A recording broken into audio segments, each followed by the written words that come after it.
जय हिंद दोस्तों, स्वागत है आपके अपने परिवार फ्यूचर रोजगार ऐप में। जैसा कि आप लोग देख रहे हैं, आज कौन सा लेक्चर है। लेक्चर नंबर 6 है आपका। यानी कि हम लोगों ने प्रोनाउंस में 5 लेक्चर को कंप्लीट कर लिया और उसमें से सबको मैंने एक एक करके पढ़ा था। ठीक है, तो आज क्या है अपना 6 लेक्चर है। इसमें देखते हैं आज क्या है।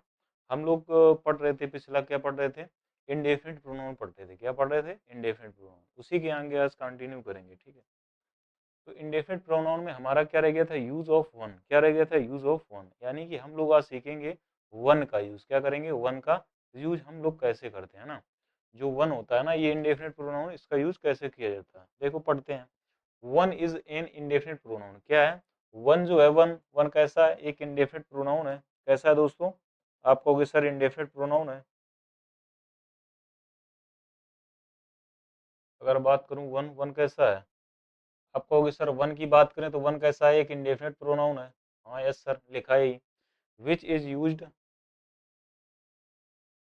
which is used refer to everyone in general and it takes intake singular verbs. ये क्या करते हैं? जनरली जो होते हैं ना, ये सामान्यतः क्या करते हैं? सिंगुलर वर्ब लेते हैं, यानी सिंगुलर की तरह यूज करे जाते हैं। And pronouns determiners are used according to once.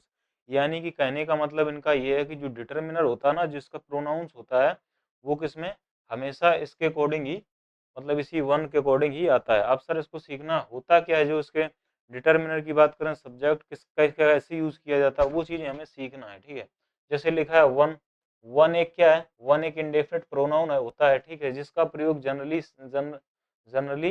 किसमें करते हैं? जनरल सेंस में सभी के लिए किया जाता है। ठीक है, इसके साथ सिंगुलर वर्ब का प्रयोग किया जाता है। वही बात, प्रोनाउन और डिटर्मिनर वन के अकॉर्डिंग आता है। किसके अकॉर्डिंग?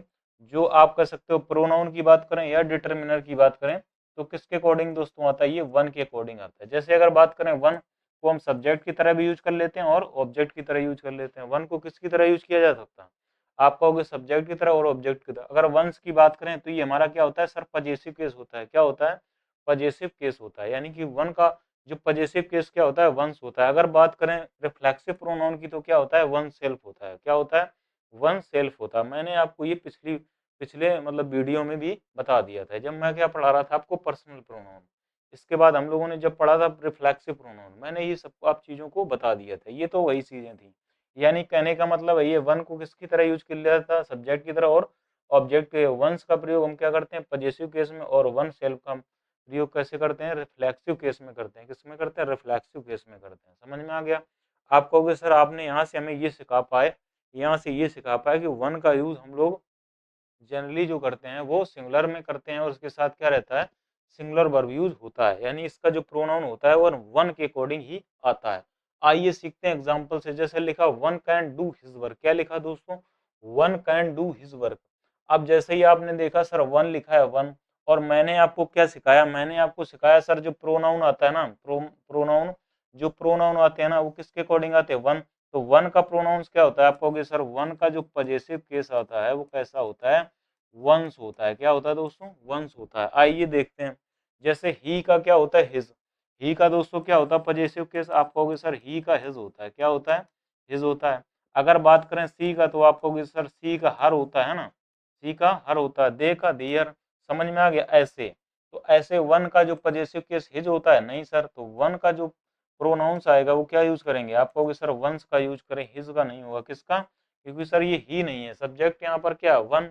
तो वन के अकॉर्डिंग यहाँ पर क्या आएगा? हिज की जगह हम क्या करेंगे? वंस का यूज करेंगे। तो कभी कभी ऐसे पूछ लेता है। इसके बाद देखते हैं सेकंड में।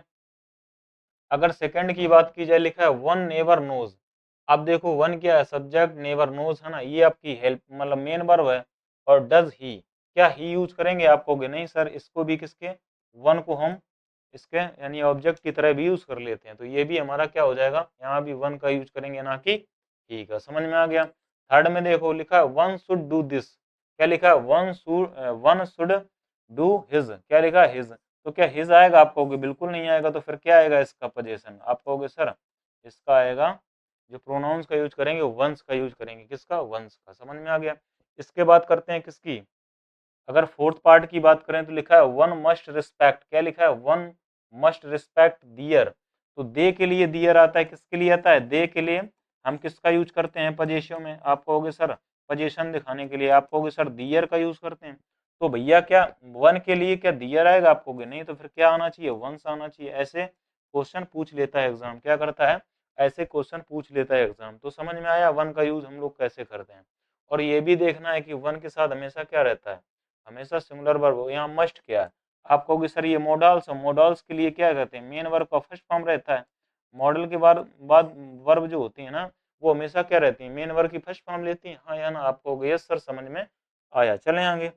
अब देखो लिखा है आपका रिलेटिव प्रोनाउन। रिलेटिव प्रोनाउंस क्या होते हैं? रिलेटिव प्रोनाउन की बात करें तो ये क्या करते हैं, दो क्लाउज या सेंटेंस को क्या करते हैं, ये क्या करते हैं, जोड़ने का काम करते हैं। समझ में आया? जैसे देखो लिखा है इसमें, relative pronouns are the ones that connect a clause. क्या करते हैं, ये क्लॉज को कनेक्ट करते हैं जिसमें सब्जेक्ट और वर्ब होती है ना। जिस भी दो सेंटेंस में क्या सब्जेक्ट और वर्ब होती है उसे क्या कहते हैं, क्लॉज कहते हैं। यानी ये क्या करता है, कनेक्ट करता है। कौन? रिलेटिव प्रोनाउन क्या करते हैं, रिलेटिव प्रोनाउन क्या करते हैं, दो क्लॉज को कनेक्ट करते हैं। क्लॉज क्या होता है, जिसमें सब्जेक्ट, जैसे ये क्या है, क्लॉज है, ये दूसरा क्लॉज है। ठीक है, समझ में आया आपको? Yes sir.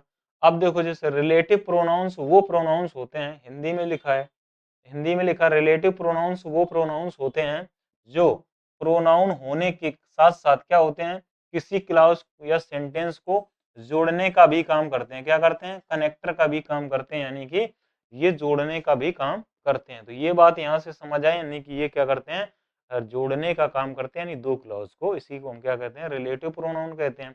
होते सर कौन कौन से, हम कह सकते हैं हु हमारा क्या होता है, हुम होता है, विस होता है और दैट होता है। हु होता है, हुम होता है, विच होता है, दैट होता है। हु होता है, हुम होता है और विच और दैट।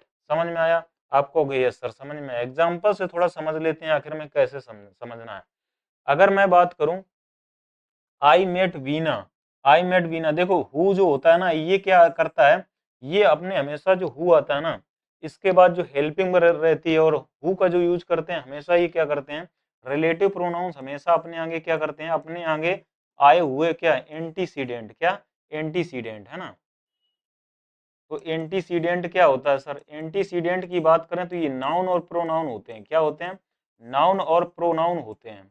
ये कुछ नहीं होता, केवल नाउन और प्रोनाउन होते हैं। आपको ये कैसे सर, जैसे अगर बात करें, जैसे यहाँ कोई रिलेटिव प्रोनाउन दिया होगा, उसके आगे कोई नाउन या प्रोनाउन दिया होगा, उसी के अकॉर्डिंग हम लोग वर्ब फिलअप करते हैं, उसी के अकॉर्डिंग सारी कहानी चलती है। आइए समझते हैं। जैसे लिखा है आई मेट वीना, क्या लिखा, आई मेट वीना, हु है ना, किसकी बात कर रहा है। आप देखो हु का यूज किसके लिए करते हैं, आप कहोगे सर लिविंग यानी ह्यूमन के लिए करते हैं। तो हु का यूज किसके लिए, और आप कहोगे सर वीना के लिए। समझ में आ गया? तो ये क्या करते हैं, अपने अपने जो इनके जो आगे जो एंटीसीडेंट आता है ना, उसी को रिलेट करते हैं। समझ में आया? तो कह रहा who was returning from school, क्या कर रहा है, कौन, और इसकी बात किसकी कर रही है, आई मेट वीना, मैं वीना से मिला, जो हु वॉज रिटर्निंग फ्रॉम कहाँ से, स्कूल से। समझ में आ गया आपको? Yes sir. तो ये बात समझ में आ जाना चाहिए, जो हु होता है ना, वो अपने आगे आए हुए एंटीसीडेंट को क्या करता है, रिलेट करता है। समझ में आ गया? तो ये बिल्कुल सही लिखा है। अगर बात करें द बॉय हु, अब जैसे बॉय है तो हु क्या कर रहा है, बॉय को रिलेट कर रहा है। समझ में आ गया? तो बॉय हु केम, कौन, जो came here is a player है ना, क्या है जो यहाँ पर है, क्या है, वो प्लेयर है। ठीक है, जो लड़का है ना वही तो इस समय आया है, जो क्या है यहाँ पर प्लेयर है। समझ में आ गया? ये बात समझ में आना चाहिए, यानी कि हु जो आता है ना, हु के पहले आए हुए नाउन या प्रोनाउन को क्या करता है, रिलेट करता है। तो इसी